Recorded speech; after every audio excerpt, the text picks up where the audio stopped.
मेरे बड़े बुजुर्गों, मेरी माताएं, बहनों एवं भाइयों, आप सभी को मेरा सादर प्रणाम है। आज इस कार्तिक पूर्णिमा के पावन पर्व पर आप सबके सामने मुझे अपने विचार व्यक्त करने का जो अवसर प्राप्त हुआ है, इसके लिए मैं आप सभी आयोजकों और मंगलेगांव के उपस्थित जन समूह को सादर धन्यवाद करती हूँ। यह मेरे लिए एक बहुत ही सम्मान का क्षण है।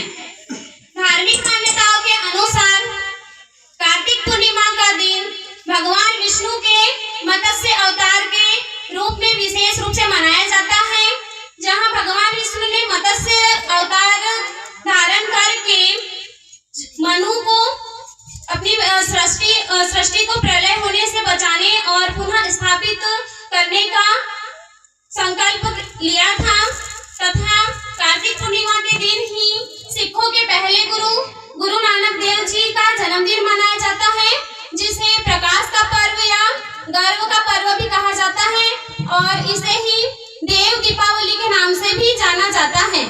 मैं एक साधारण से गांव टटेकसा की एक साधारण सी महिला हूँ, लेकिन मैं कुछ ऐसे विचारों पर बात करना चाहती हूँ जो हर व्यक्ति के जीवन से, हर घर से और हमारे समाज से गहराई से जुड़े हुए हैं। वे हैं शिक्षा, संस्कार और संस्कृति। शिक्षा, संस्कार और संस्कृति, जैसे कि संस्कृति का ही प्रतीक है जो यहाँ पर आज एक सांस्कृतिक कार्यक्रम का आयोजन होने जा रहा है। सर्वप्रथम मैं शिक्षा की बात इसलिए कहूंगी क्योंकि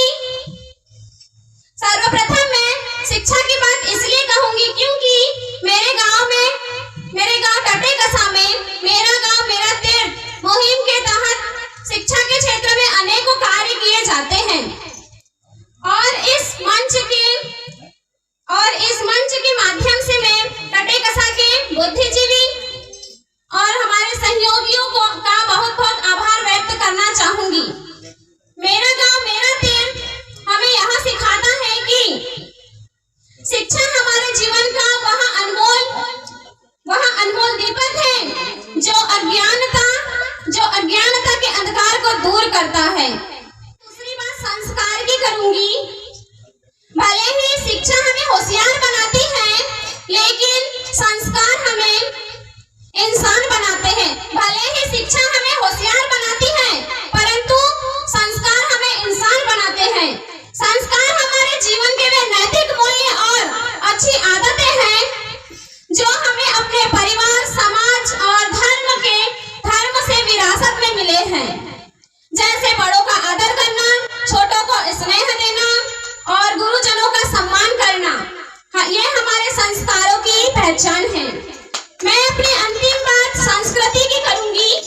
हमारी संस्कृति हमारी गौरवशाली धरोहर है जो हमें हमारी जड़ों से जोड़ती है। इसमें हमारे त्योहार, परंपराएं और जीवन शैली शामिल है और यहाँ एकजुटता का और परंपराओं से परिचित कराती हुई है।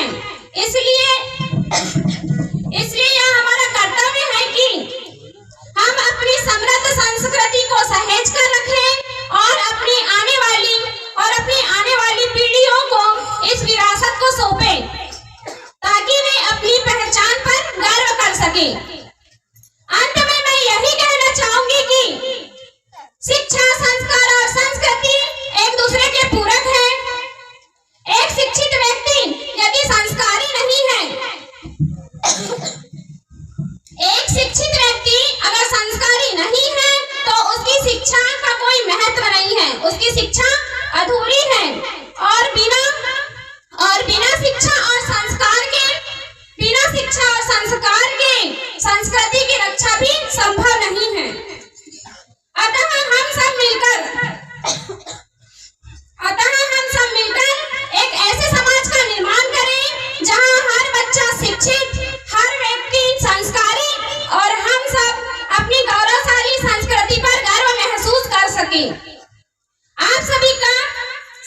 आप सभी